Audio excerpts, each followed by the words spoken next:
Hello, नमस्कार सभी को। आज हम यूपी टेट का जो 2018 में पेपर हुआ था उसके सीडीपी के 30 क्वेश्चन डिस्कस करेंगे। पेपर 2 है ये। वैसे ये पेपर 1 पेपर 2 दोनों के लिए देखने के लिए ही ठीक है।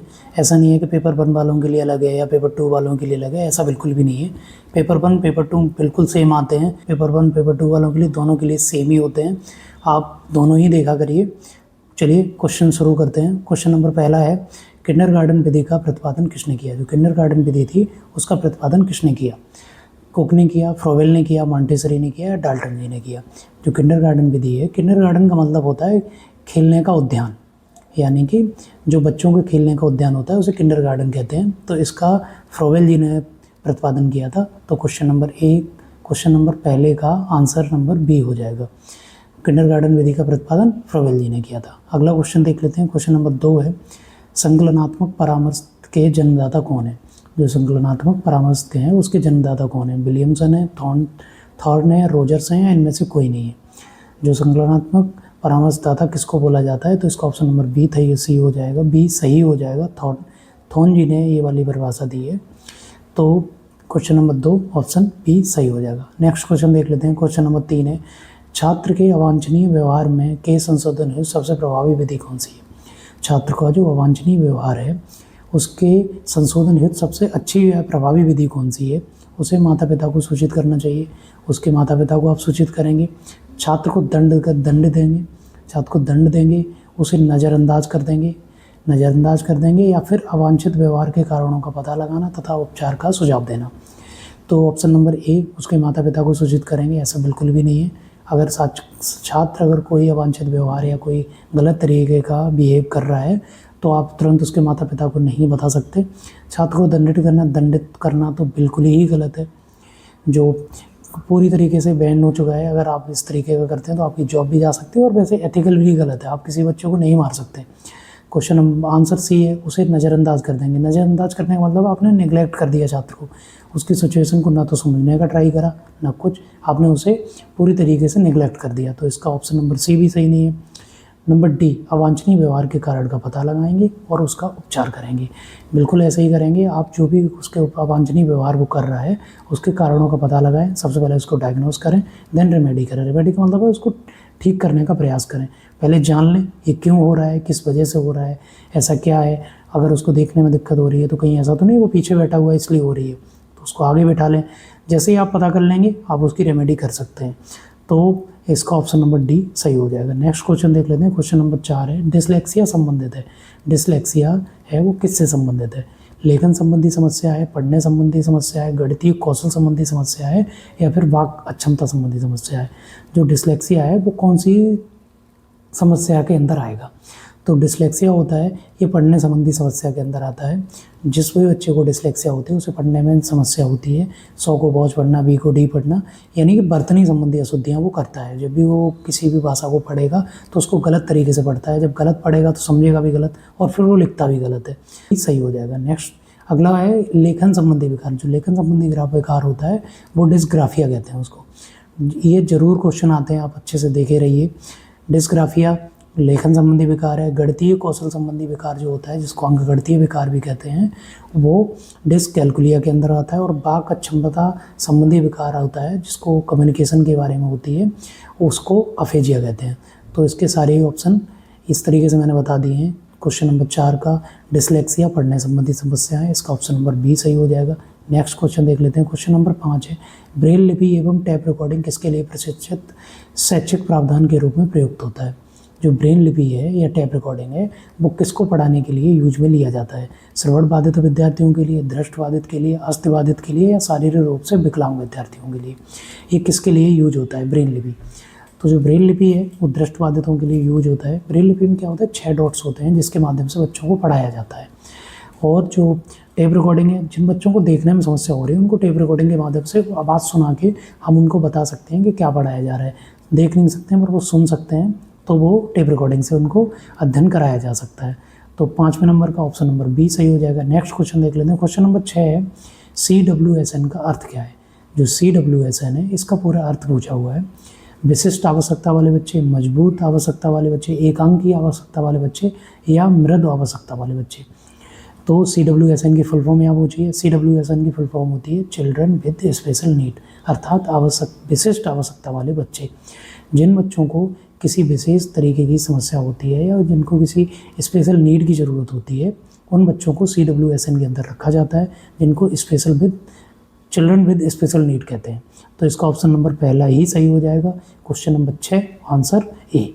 अगला क्वेश्चन देख लेते हैं। क्वेश्चन नंबर 7 है, निम्न में से कौन सा परामर्श का एक तत्व नहीं है? इनमें से ऐसा कौन सा है जो परामर्श का तत्व नहीं है?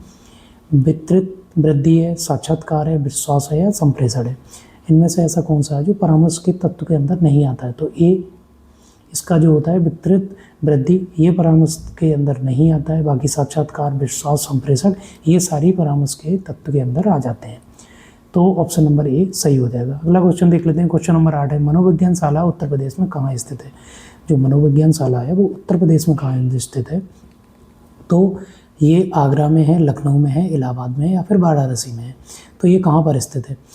तो ये इलाहाबाद में स्थित है। इलाहाबाद का नाम अब प्रयागराज हो गया है, तो आप इसको प्रयागराज भी लिख के आ सकता है। तो याद रखिए सन 1942 में इलाहाबाद के मनोवैज्ञानिक निर्देशन ब्यूरो का स्थापना की गई थी, जो आचार्य देव समिति के अध्यक्षता में करी गई थी। तो ये भी पूछा जाता है कि किसकी अध्यक्षता में हुआ था? तो आचार्य नरेंद्र देव समिति। आप इसको ध्यान रखिए, है ना। स्थापना कब हुई थी? तो 1942 में हुई थी। तो क्वेश्चन नंबर 8 का ऑप्शन नंबर सी सही हो जाएगा, इलाहाबाद मतलब प्रयागराज। तो अगला क्वेश्चन देख लेते हैं। क्वेश्चन नंबर 9 है, जो संबंध स्किनर का चूहों से एवं थॉर्नडाइक का बिल्लियों से, वही संबंध कोहलर का किससे है? स्किनर जी ने चूहों पर प्रयोग किया, थॉर्नडाइक ने बिल्लियों का प्रयोग किया, तो वही कोहलर ने किस पर प्रयोग किया? बंदरों पे किया, कुत्तों पर, मुर्गियों पर, वनमानुषों पर। तो थॉर्नडाइक जी का प्रयोग, कोहलर जी का प्रयोग किस पर था? वनमानुष पर। सुल्तान नाम का चिंपैंजी था जिस पर उन्होंने प्रयोग किया था, जिसके अंतर्दृष्टि सूझ का सिद्धांत उन्होंने दिया था। इसी सिद्धांत के लिए ही तो उन्होंने वनमानुष का यूज किया था, जिसको आप सुल्तान के नाम से जानते हैं। सुल्तान नाम का जो चिंपैंजी था उसके ऊपर इन्होंने यूज किया था। तो क्वेश्चन नंबर 9 आंसर डी हो जाएगा, वनमानुष यानी कि चिंपैंजी। तो अगला क्वेश्चन देख लेते हैं। क्वेश्चन नंबर 10 है, अधिगम का पठार है। अधिगम का पठार क्या होता है? अधिगम की समाप्ति होती है, अधिगम में अवरुद्ध वर्धन होता है, अधिगम में दोष होता है, अधिगम में अवरोध होता है। तो अधिगम का पठार होता है वो किसके अंतर्गत आएगा? अधिगम का पठार का मतलब होता है कि आप लर्निंग हो रही है और अचानक चलते चलते लर्निंग का रुक जाना ही अधिगम पठार के अंतर्गत आता है। तो इसका ऑप्शन नंबर बी सही हो जाएगा, अधिगम में अवरुद्ध वर्धन। अधिगम में क्या होता है? लर्निंग हो रही होती है और अचानक से लर्निंग रुक जाती है, तो वो अधिगम अवरुद्ध अवर्धन के अंदर ही आएगा। तो ऑप्शन नंबर बी इसका सही हो जाएगा। नेक्स्ट क्वेश्चन देख लेते हैं। क्वेश्चन नंबर 11 है, द बिहेवियर ऑफ ऑर्गेनिज्म नामक पुस्तक किसने लिखी? जब द बिहेवियर ऑफ ऑर्गेनिज्म नामक पुस्तक के राइटर कौन है? पावलोव जी हैं, स्किनर जी हैं, हल हैं या थॉर्नडाइक हैं? तो ये पुस्तक किसने लिखी है? मैं कई सारी बुक्स के नाम और उनके लेखक दोनों ही बता दूंगा आपको। एक वीडियो बना दूंगा 10 से 12 मिनट की, उसमें सारे ही जितने भी बुक्स आती हैं एग्जाम में, किसी भी टीचिंग एग्जाम के लिए वो वैलिड होगी। इसके बाद सुपर टेट होगा, उसमें भी वो पूछा जा सकता है, तो उसके लिए भी होगी। तो इसका ऑप्शन नंबर बी सही हो जाएगा, the behaviour of organism Skinner ji की पुस्तक है। तो इसका ऑप्शन नंबर बी सही हो गया। नेक्स्ट क्वेश्चन देख लेते हैं। क्वेश्चन नंबर 12 है, छात्र में सही व्यवहार के प्रशिक्षण हेतु सर्वाधिक महत्वपूर्ण क्या है? एक छात्र है, उसके सही व्यवहार में सही प्रशिक्षण हेतु सर्वाधिक महत्वपूर्ण क्या हो सकता है? पुरस्कार हो सकता है, प्रशंसा हो सकती है, दंड हो सकता है, सही व्यवहार का प्रस्तुतिकरण हो सकता है। तो आप क्या करेंगे जिससे उसका सर्वाधिक जो होता है ना कि व्यवहार बहुत ही अच्छे तरीके से हो उस छात्र में, या बहुत अच्छे तरीके से सीखे, उसको पुरस्कार देंगे, प्रशंसा करेंगे, दंड करेंगे, या सही व्यवहार का प्रस्तुतिकरण करेंगे। तो इसका ऑप्शन नंबर डी ही सही हो जाएगा। छात्र जिस भी तरीके से प्रस्तुत कर रहा है उसको उसी के व्यवहार से आप बताएंगे कि आपने सही किया है या गलत किया है। दंड देना बिल्कुल ही गलत है, प्रशंसा बहुत ज़्यादा प्रशंसा करेंगे, ओवर वेलबींग भी गलत हो जाती है। कभी कभी बच्चे क्या होते हैं कि बच्चे आप जो बोलते हैं ना उनको सही गलत से फ़र्क नहीं पड़ता। अगर आपने किसी चीज़ को अप्रूवल दे दिया है तो उन्हें लगता है ये सही है, मेरे टीचर ने बोला है फिर तो सही होगा ही होगा। और दूसरा क्या है, पुरस्कार हर चीज़ के लिए पुरस्कार नहीं दिया जाता है। पुरस्कार क्या है, कुछ पुरस्कार प्रत्यक्ष होते हैं, कुछ अप्रत्यक्ष भी होते हैं। तो ऐसा नहीं हर बार आप ट्रॉफी दे रहे हैं, पेन दे रहे हैं, ऐसा बिल्कुल भी नहीं है। प्रशंसा करनी चाहिए, बिल्कुल करनी चाहिए, शाबाश बहुत अच्छे, आगे बढ़िए, ऐसे ही करते रहिए, आप बहुत अच्छा सीख रहे हैं, इस टाइप के आप सब बोलते हैं तो उनको ना अंदर से पॉजिटिव उनको लगता है मैं अच्छे से सीख रहा हूँ, मुझे टीचर भी पसंद कर रहे हैं। आप ये कर सकते हैं, लेकिन सही व्यवहार का प्रस्तुतिकरण ये सबसे पहले आएगा। तो ऑप्शन नंबर डी इसका सही हो जाएगा। नेक्स्ट क्वेश्चन देख लेते हैं। क्वेश्चन नंबर 13 है, समस्या समाधान में लक्ष्य प्रवणता के संप्रत्यय को किसने प्रस्तावित किया है। जो समस्या समाधान के लक्ष्य प्रवणता दिया हुआ है उसके संप्रत्यय जो दिए हैं वो किसने प्रस्तावित किए हुए, कोलर जी ने किया है, हल ने किया है, कैंडलर ने किया है या ब्रेक ने किया है। तो इसका ऑप्शन नंबर कौन सा सही हो जाएगा। ये हल की थ्योरी है। समस्या समाधान के लक्ष्य प्रवणता संप्रत्यय को क्लार्क हल ने प्रस्तावित किया था, तो ये हल की थ्योरी है। तो इस क्वेश्चन नंबर 13 का ऑप्शन नंबर बी सही हो जाएगा। अगला क्वेश्चन देख लेते हैं। नेक्स्ट क्वेश्चन है, इनमें से कौन सा शिक्षण की विचारधारा से संबंधित नहीं है। कौन सी शिक्षण की विचारधारा से संबंधित नहीं है। DW एलन जी संबंधित नहीं है, बुश जी संबंधित नहीं है, डेविड ह्यूम जी संबंधित नहीं है, एचिसन भी संबंधित नहीं है। तो इनमें से कौन हो जो शिक्षण की विचारधारा से संबंधित नहीं है। तो इसका ऑप्शन नंबर सी सही हो जाएगा। डेविड ह्यूम जी हैं वो शिक्षण की विचारधारा से संबंधित नहीं है, एचिसन भी हैं, बुश भी हैं और DW एलन जी भी हैं। DW एलन जी वही हैं जिन्होंने माइक्रो टीचिंग के बारे में बताया था। तो ये सारे ही सही हैं। तो लेकिन डेविड ह्यूम जी हैं ये शिक्षण की जो विचारधारा है उससे संबंधित नहीं है। तो क्वेश्चन नंबर 14 का ऑप्शन नंबर सी सही हो जाएगा। अगला क्वेश्चन देख लेते हैं। क्वेश्चन नंबर 15 है, इनमें से कौन सा शिक्षण अधिगम का स्तर नहीं है। शिक्षण अधिगम के 3 ही स्तर बताए गए हैं, स्मृति स्तर मेमोरी लेवल, अवबोध स्तर अंडरस्टैंडिंग लेवल और परावर्ती स्तर रिफ्लेक्टिव लेवल। ये 3 ही स्तर हैं, बाकी का कोई स्तर नहीं बताए गए हैं। तो जो इसमें स्मृति स्तर है वो भी है, अवबोध स्तर है वो भी है, परावर्ती स्तर है वो भी है, लेकिन दूरवर्ती स्तर कोई भी नहीं होता है। तो इसका ऑप्शन नंबर डी ही गलत हो जाएगा, क्योंकि ऐसा कोई शिक्षण का स्तर नहीं दिया गया है। डी गलत है, इसीलिए ये सही है। क्वेश्चन नंबर 15 का ऑप्शन नंबर डी सही हो जाएगा। नेक्स्ट क्वेश्चन देख लेते हैं। क्वेश्चन नंबर 16 है, निम्न में से कौन सी कक्षा शिक्षण में जनतांत्रिक शिक्षण नीति नहीं है। जनतांत्रिक का मतलब होता है लर्नर सेंटर्ड नहीं है। आप एक बार क्वेश्चन को अगर समझ लेंगे तो आंसर आपको निकालना बहुत ईजी हो जाएगा। अन्वेषण का मतलब होता है खोज विधि। खोज विधि जो होती है वो लर्नर सेंटर्ड के अंतर्गत आती है। लर्नर सेंटर्ड का मतलब होता है जिसको बच्चे को केंद्र में रखते हुए किया जाए। अब खोज विधि में क्या करता है, बच्चा खुद खोज करके बाद चीज़ों को ढूंढता है, खुद से सवाल सॉल्व करेगा, खुद की ब्रेनस्टॉर्मिंग करेगा, खुद ही क्रिएटिव थिंकिंग लगाएगा बच्चे। और व्याख्यान का मतलब होता है लेक्चर मेथड। लेक्चर मेथड में क्या होता है, इसमें टीचर सेंटर्ड होती है। ये टीचर लेक्चर देता है, बच्चे सुनते रहते हैं, बच्चे निष्क्रिय भी हो जाते हैं इसमें, लेकिन इसमें ये पूरी तरीके से टीचर सेंटर्ड हो जाता है। दूसरा योजना बनाना में क्या होता है कि बच्चे भी इसमें वो होते हैं जो सक्रिय भागीदारी निभाते हैं। तो योजना बनाना भी लर्नर सेंटर के अंदर आ जाएगा, जो कि जनतांत्रिक शिक्षण ही है। मस्तिष्क उद्वेलन को ब्रेन स्टॉर्मिंग कहते हैं, जो आसवल जी ने दी हुई थी। तो इसका ऑप्शन नंबर डी भी सही है। लेकिन जो बी पे दिया हुआ है व्याख्यान का मतलब लेक्चर विधि बिल्कुल भी सही नहीं है। तो क्वेश्चन नंबर 16 का जनतांत्रिक शिक्षण के अंदर क्या नहीं आएगा, व्याख्यान विधि, मतलब ये लर्नर सेंटर नहीं है। तो ऑप्शन नंबर बी इसका सही हो जाएगा। अगला क्वेश्चन देख लेते हैं। क्वेश्चन नंबर 17 है, निम्न में से कौन सी समावेशी शिक्षा की एक विशेषता नहीं है। इनमें से ऐसी कौन सी विशेषता है जो समावेशी शिक्षा के अंतर्गत नहीं मान्य है या नहीं मानी जाएगी। समावेशी शिक्षा का सीधा सा मतलब होता है, बेसिक बता देता हूँ आपको। समावेशी शिक्षा का मतलब है जो बच्चे जिनको कोई प्रॉब्लम है, या सामान्य बच्चे या फिर प्रतिभाशाली बच्चे, ये तीनों ही प्रकार के बच्चे एक ही क्लास में पढ़ते हैं, एक साथ इनको पढ़ाया जाता है, एक ही सीट पे बैठ के पढ़ते हैं, उसे आप समावेशी कक्षा कह सकते हैं, या समावेशी शिक्षा के अंतर्गत यही कहा गया है। ये इसी तरीके से काम करता है। तो आप आंसर देख लीजिए। समावेशी शिक्षा एक सतत प्रक्रिया है, यह कोई उपार्जित अवस्था या उत्पाद नहीं है। बिल्कुल, समावेशी जो शिक्षा है एक सतत प्रक्रिया, मतलब कंटिन्यूस एंड कॉम्प्रिहेंसिव प्रोसेस होती है। ऐसा नहीं है उपार्जित है या उत्पाद है, ऐसा बिल्कुल भी नहीं है। तो ये तो सही हो गया। नेक्स्ट आंसर है इसका, यह केवल विशेष आवश्यकता वाले छात्रों को सीखने में अभिवृद्धि करती है। विशेष आवश्यकता वाले बच्चे पढ़ते हैं, ऐसा बिल्कुल भी नहीं है। इसमें विशेष आवश्यकता वाले बच्चों के साथ साथ सामान्य बच्चे भी और प्रतिभाशाली बच्चे, तीनों ही प्रकार के बच्चों को पढ़ाया जाता है। उसे ही आप समावेशी कक्षा कह सकते हैं। नंबर सी है, यह दिव्यांग बालकों की देखभाल में उनकी शिक्षा और व्यक्तिगत विकास की ओर सेवा में बदलाव है। यस, ये जो दिव्यांग बच्चे होते हैं, जो इंटेलेक्चुअली डिसेबल्ड चिल्ड्रन होते हैं, उनकी विशेष सेवा करी जाती है, उसके अंतर्गत ही आता है। आंसर इसका डी भी देख लेते हैं। यह सभी विद्यार्थियों की क्षमताओं और अधिगम स्तर तक बढ़ाना चाहती है। ये जो विद्यार्थियों के अंदर जो इनहेरेंट एबिलिटी होती है उसको उसके टॉप लेवल तक ले जाना चाहते हैं, ये इसी के अंतर्गत आता है। तो ऑप्शन नंबर डी भी सही है। लेकिन ऑप्शन नंबर बी, यह केवल विशेष आवश्यकता वाले बच्चों के लिए होता है, ऐसा बिल्कुल भी नहीं है। ये तीनों ही बच्चों के लिए होता है। तो क्वेश्चन नंबर 17 का ऑप्शन नंबर बी गलत है, इसीलिए ये सही है क्योंकि गलत ही पूछा गया है। अगला क्वेश्चन देख लेते हैं। क्वेश्चन नंबर है 18। निम्न में से कौन सा फ्लेंडर की अंतःक्रिया विश्लेषण प्रणाली से संबंधित नहीं है? फ्लेंडर की जो अंतः विश्लेषण प्रक्रिया प्रणाली थी उसके अंतर्गत क्या नहीं आता है? शिक्षक कथन नहीं आता है, छात्र कथन नहीं आता है, अभिभावक कथन नहीं आता है, या मौन कथन नहीं आता है।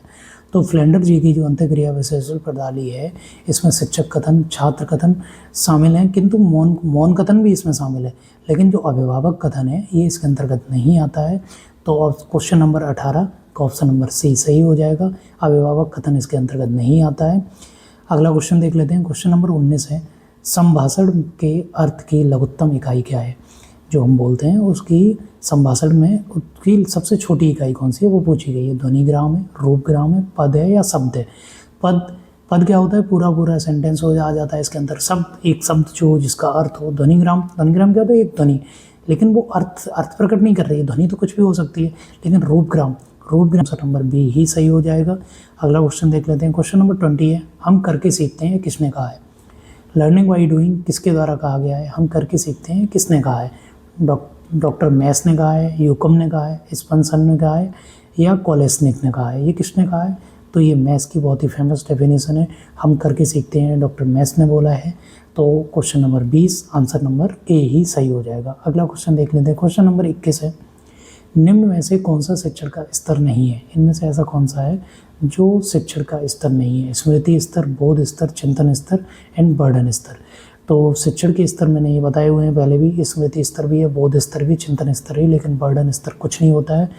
तो क्वेश्चन नंबर 21 का आंसर क्या हो जाएगा? डी, बर्डन स्तर इसके अंतर्गत नहीं आता है। अगला क्वेश्चन देख लेते हैं। शिक्षण की अंतःक्रियात्मक अवस्था में मुख्य संक्रिया होती है।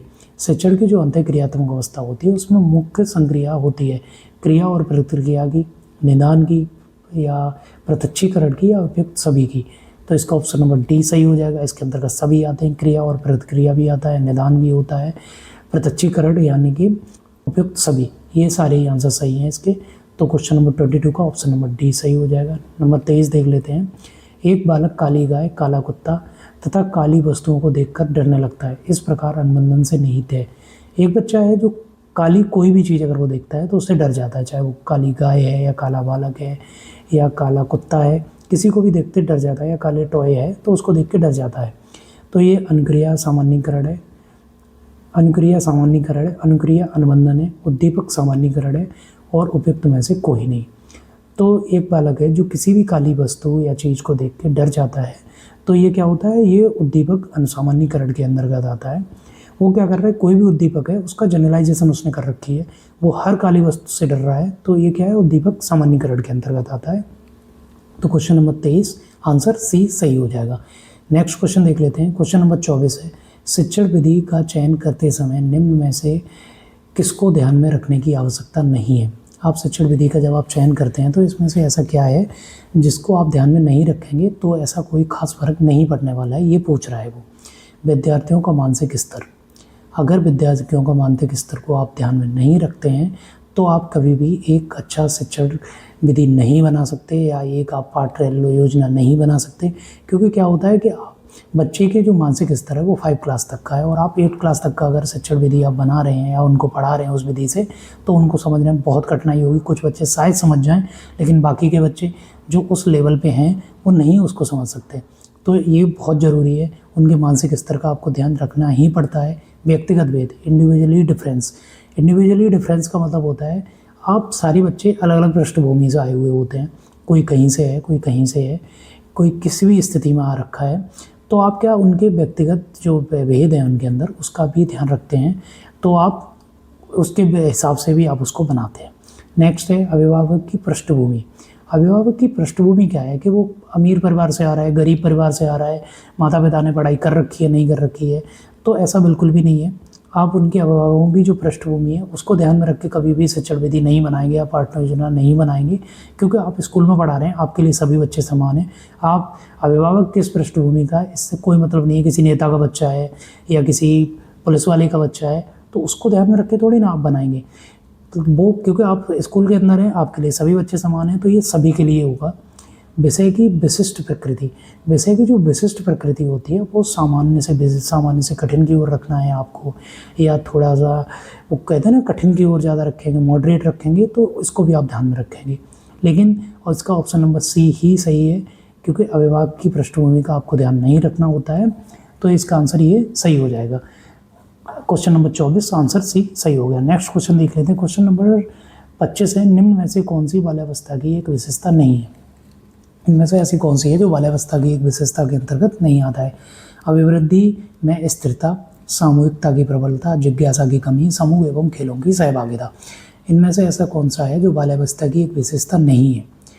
अभिवृद्धि की में स्थिरता, अभिवृद्धि में स्थिरता का मतलब होता है जो बच्चे होते हैं वो अभिवृद्धि करते रहते हैं, कभी कभी स्थिरता भी आ जाती है उनमें। सामूहिकता की प्रबलता, सामूहिकता की प्रबलता क्या होता है कि बच्चे समूह में खेलना चाहते हैं, तो ये बाल्यावस्था की एक विशेषता के अंतर्गत ही आता है। जिज्ञासा की कमी, ऐसा बिल्कुल भी नहीं है। जो भी बच्चे होते हैं, जो बाल्यावस्था होते हैं, उनके अंदर जिज्ञासा की बहुत ही ज़्यादा चेतना भरी हुई होती है। वो कूट कूट के हर एक चीज़ पूछना चाहते हैं, वो जिज्ञासा उनमें बहुत ही ज़्यादा होती है। हर एक सवाल में से सवाल करना या एक ही आंसर के बहुत सारे सवाल ढूंढते रहना, ये उनकी विशेषताओं के अंतर्गत आता है। जिज्ञासा की कमी बिल्कुल भी नहीं होती। समूह एवं खेलों में सहभागिता, तो जो समूह होते हैं उनमें खेलों में समूह में भी रहते हैं, खेलों में सहभागिता भी करते हैं, ये भी बाल्यावस्था की एक विशेषता ही है। तो इसका ऑप्शन नंबर सी बिल्कुल भी गलत है। ये गलत है इसीलिए सही है क्योंकि गलत ही पूछा गया है। क्वेश्चन नंबर 25 का ऑप्शन नंबर सी सही हो जाएगा। अगला क्वेश्चन देख लेते हैं। क्वेश्चन नंबर 26 है, निम्न में से कौन सा सृजनात्मक प्रक्रिया से संबंधित है? इनमें से ऐसा कौन सा है जो सृजनात्मकता की जो प्रक्रिया है उससे संबंधित है? आयोजन, उद्भावन और अभिप्रेरण या प्रबोधन? जो सृजनात्मकता की प्रक्रिया है उससे संबंधित नहीं है, ये पूछ रहा है। तो जो ऑप्शन नंबर सी है अभिप्रेरण, ये सृजनात्मकता की जो प्रक्रिया है उससे संबंधित नहीं है। अभिप्रेरण उसके अंतर्गत नहीं आता है, बाकी आयोजन, उद्भावन, प्रबोधन ये तीनों ही आते हैं। तो क्वेश्चन नंबर 26 का ऑप्शन नंबर सी सही हो जाएगा। अगला क्वेश्चन देख लेते हैं। अगला क्वेश्चन है क्वेश्चन नंबर 27, निम्न में से कौन सा बुद्धि और विकास का प्रथम चरण है? नैतिक विकास, शारीरिक विकास, सामाजिक विकास या मानसिक विकास? इनमें से ऐसा कौन सा है जो वृद्धि और विकास का सबसे पहला चरण होता है? वृद्धि और विकास का सबसे पहला चरण शारीरिक विकास होता है। सबसे पहले ग्रोथ होती है, बच्चे की वृद्धि होती है सबसे पहले, तो ये शुरुआत वृद्धि से ही होती है, तो शारीरिक विकास से ही स्टार्टिंग होती है ग्रोथ एंड डेवलपमेंट का। तो ऑप्शन नंबर बी इसका सही हो जाएगा। नेक्स्ट क्वेश्चन देख लेते हैं। क्वेश्चन वैसे इसकी सीरीज में बता देता हूँ। सर्वे पहले शारीरिक विकास, मानसिक विकास, संवेगात्मक विकास, नैतिक विकास, देन सामाजिक विकास, ये इसी क्रम में लगाने को भी आ सकता है आपको। अगला क्वेश्चन देख लेते हैं। क्वेश्चन नंबर 28 है, सीखना एक तरह के व्यवहार का है, संशोधन है, बचाव है, विस्तार है, प्रसार है। तो सीखना क्या है? व्यवहार में चेंज ही तो है। आप ना व्यवहार में परमानेंट चेंज ही है, उसी को सीखना कहते हैं। Learning permanent change in behaviour, इसी को लर्निंग की डेफिनेशन कहा गया है। तो संशोधन करना ही जो होता है वो व्यवहार के में जो आप संशोधन करते हैं उसे ही आप सीखना या लर्निंग कहते हैं। तो क्वेश्चन नंबर 28 का ऑप्शन नंबर बी सही हो जाएगा। नेक्स्ट क्वेश्चन देख लेते हैं। क्वेश्चन नंबर 29 है, स्किनर बॉक्स का प्रयोग किया जाता है। जो स्किनर जी का बॉक्स है उसका प्रयोग किस पर किया जाता है, कैसे किया जाता है? बालक अधिगम के लिए, शाब्दिक अधिगम के लिए, प्रसूत अनुबंधन के लिए, आकस्मिक अधिगम के लिए। तो स्किनर जी का जो बॉक्स था उसका जो प्रयोग है वो प्रसूत अनुबंधन के लिए किया जाता है। तो question number 29 option number B इसका सही हो जाएगा। अगला क्वेश्चन देख लेते हैं। आज का लास्ट क्वेश्चन है, बुद्धि मापन की भाटिया बैटरी परीक्षण में से है। जो बुद्धि मापन की भाटिया बैटरी परीक्षण में है। 4 उप परीक्षण है, 5 उप परीक्षण है, 8 उप परीक्षण है या 7 उप परीक्षण है? जो भाटिया बैटरी है उसमें कितने उप परीक्षण होते हैं? तो इसमें 5 उप परीक्षण होते हैं। बहुत ही फेमस क्वेश्चन है, भाटिया बैटरी के बारे में जरूर पूछा जाता है।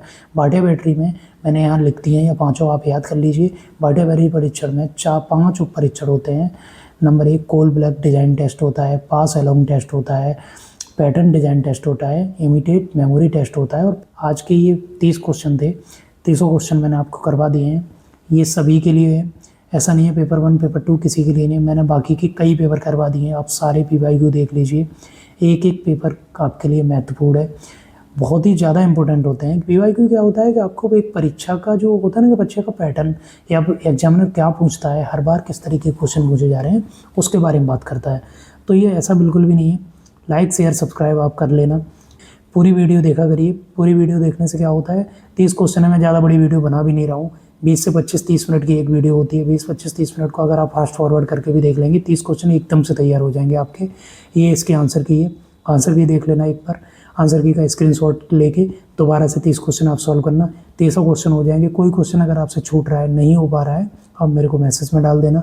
और कोई भी अगर आप चाहते हैं किसी भी तरीके की वीडियो डेफिनेशन के बारे में या कोई भी क्वेश्चन है, क्वेश्चन की टेस्ट सीरीज आप चाहते हैं तो मैं वो लगा दूंगा, सभी के लिए होगी। तो आगे आप सब अपना अपना ध्यान रखिए, पेपर बहुत जल्दी होने वाला है आपका, तैयारी बहुत अच्छे से रखिए, पेपर जल्दी से जल्दी आने वाला है, 1 ही महीना बचा हुआ है। जल्दी से जल्दी अपनी तैयारी रखें और अच्छे से पेपर पास करें, जल्दी से जल्दी। ध्यान रखें। Have a nice day. Thank you.